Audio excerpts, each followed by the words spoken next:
আগামী বৈশাখ থেকে প্রতিটি জেলায় গ্রামীণ ক্রীড়া উৎসব। পল্টনে ক্রীড়া প্রতিমন্ত্রী আমিনুল হক। রিনা আক্তার আখের তথ্য ও ভিডিও চিত্রে দেখুন বিস্তারিত। পান্তা ইলিশ, ঢাকঢোল আর উৎসবমুখর পরিবেশে বাংলা নববর্ষ ১৪৩৩ বরণ করে নিল ক্রীড়াঙ্গন। মঙ্গলবার ১৪ই এপ্রিল রাজধানীর পল্টন ময়দানে দিনব্যাপী অনুষ্ঠিত হয় কিউট বৈশাখী ক্রীড়া উৎসব। বর্ণাঢ্য এই আয়োজনে প্রধান অতিথি হিসেবে উপস্থিত থেকে উৎসবের শুভ উদ্বোধন ঘোষণা করেন যুব ও ক্রীড়া প্রতিমন্ত্রী আমিনুল হক। অনুষ্ঠানে প্রধান অতিথির বক্তব্যে প্রতিমন্ত্রী আমিনুল হক জানান, বাঙালির লোকজ ঐতিহ্য ও গ্রামীণ খেলাধুলাকে বিশ্ব দরবারে তুলে ধরতে সরকার বদ্ধপরিকর। তিনি বলেন, মন্ত্রণালয় ও স্থানীয় সহযোগীদের সমন্বয়ে আগামী বৈশাখ থেকে দেশের প্রতিটি জেলায় এই ধরনের গ্রামীণ ক্রীড়া উৎসব আয়োজন করার পরিকল্পনা গ্রহণ করা হয়েছে। আমাদের লক্ষ্য নতুন প্রজন্মের কাছে হারিয়ে যাওয়া ঐতিহ্যবাহী খেলাগুলোকে পরিচিত করা।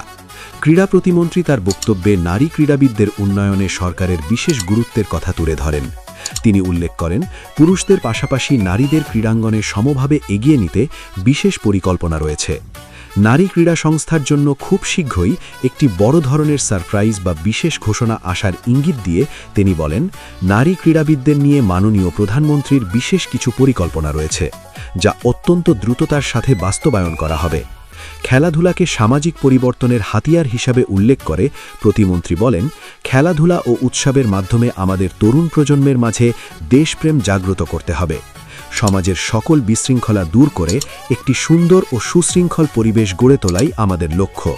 আমরা মননশীলতা, আন্তরিকতা ও ভ্রাতৃত্ববোধের মাধ্যমে একটি সুন্দর সমাজ গঠন করে এগিয়ে যাব ইনশাআল্লাহ।